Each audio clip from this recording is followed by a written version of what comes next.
You are 7 years old. The classroom has 32 children in it. One teacher. The ratio tells you everything about the resources available and nothing about the quality of the people inside the room. Your teacher is good, genuinely good, the kind of good that exists despite the system, rather than because of it. She does what she can with what she has. What she has is not enough. Not because anyone decided it shouldn't be, because the money went somewhere else. Because the building is old and the textbooks are older and the teaching assistant was cut 2 years ago. And the school is doing its best. And its best is being stretched across 32 children who all need something slightly different, and none of them are getting quite enough of it. You learn to read here. You learn to add. You learn that some questions have right answers, and some questions are more complicated. And the trick is knowing which is which. You don't learn that yet. 200 miles away, another child is learning it already. The letter arrives on a Tuesday. Your mother opens it at the kitchen table. She reads it twice, then she puts it down and looks at you in a way she has never looked at you before. Part pride, part something that looks like relief. You have been awarded a scholarship. Full fees, one of 12 awarded nationally. You sat the exam 6 months ago in a room full of children you had never met, in a building older than anything you had ever been inside. The school is different from anything you have experienced. The grounds alone are larger than your entire neighborhood. There is a chapel. There are playing fields that seem to go on until they meet the sky. There are boys here whose fathers came here, and whose grandfathers came here, and whose names are on buildings that were standing before your family arrived in this country. You arrive with a trunk that your mother packed carefully. You arrive having prepared as thoroughly as anyone could prepare for something they have never seen. You understand within the first week that you are fluent in a language nobody here speaks, and that everyone here is fluent in a language you are still learning. It is not academic. You are more than capable academically. The scholarship confirmed that, and the classwork confirms it again. It is something else, something underneath the academic, underneath the curriculum, underneath the lessons and the timetable and the formal structure of the school day. It is the way they move through rooms, the ease, the assumption of belonging that sits in the posture of every boy who has been here since September of last year, and whose father was here in 1987, and whose grandfather shook the headmaster's hand on these same steps in 1954. You learn things in the first year that are not on any syllabus. You learn that the accent you arrived with draws attention in a specific way. You learn that there are references you don't have.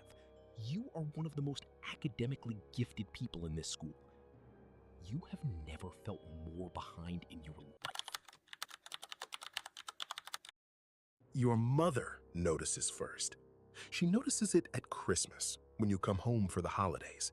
The way you speak, the way you hold yourself, the references you make to things she has never heard of.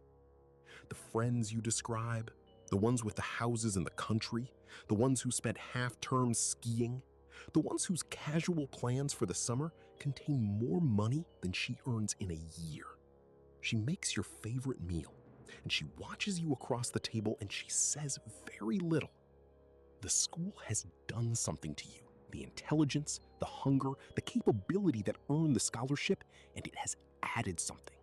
A coating that will make the world receive you differently for the rest of your life. At 14, you can walk into a room and be read by the people in it as belonging to a world that is not the world you came from. This is worth a great deal. Nobody asked you if you wanted it. You have known for weeks, in the way you know things at 18, when the thing you have been working toward for 7 years is finally, irreversibly arriving. You open it alone. Oxford, an offer, conditional on grades you will get. You sit with it for a long time. You call your mother. She cries before you finish the sentence. You understand, in this moment, something you have been circling for 7 years without being able to say directly. The school did not educate you. it repositioned you. The education, the actual intellectual development, the curiosity, the thinking, that was yours. You brought that. The scholarship confirmed it. The results confirm it now. But the school gave you something that cannot be measured in grades. It gave you the accent and the ease and the cultural vocabulary and the network of people who will recognize you in every room you enter for the rest of your life as one of their own. You earned the scholarship. You did not earn what came with it. Nobody does. You are in a meeting, a real one, professional, consequential, the kind of meeting that determines things. There are 6 people around the table. 3 of them went to schools like yours. You know this before anyone speaks. The posture, the ease, the particular kind of confidence that was never performed and never had to be. The other 3 didn't. You know this too. And you know, though you will never say it, though no one in this room will ever say it, that this distinction matters. Not in what is said, in what is assumed, in who speaks first, and who waits to speak, and who will never quite shake the feeling in rooms like this that they are still arriving somewhere. The others already live. You are one of the 12 scholarship children. You have passed through the door.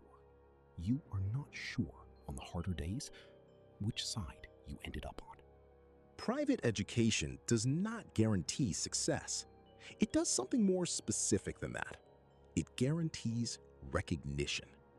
The scholarship boy and the boy whose grandfather's name is on the library, they will work in the same offices, sit in the same meetings, compete for the same positions. But they did not start from the same place.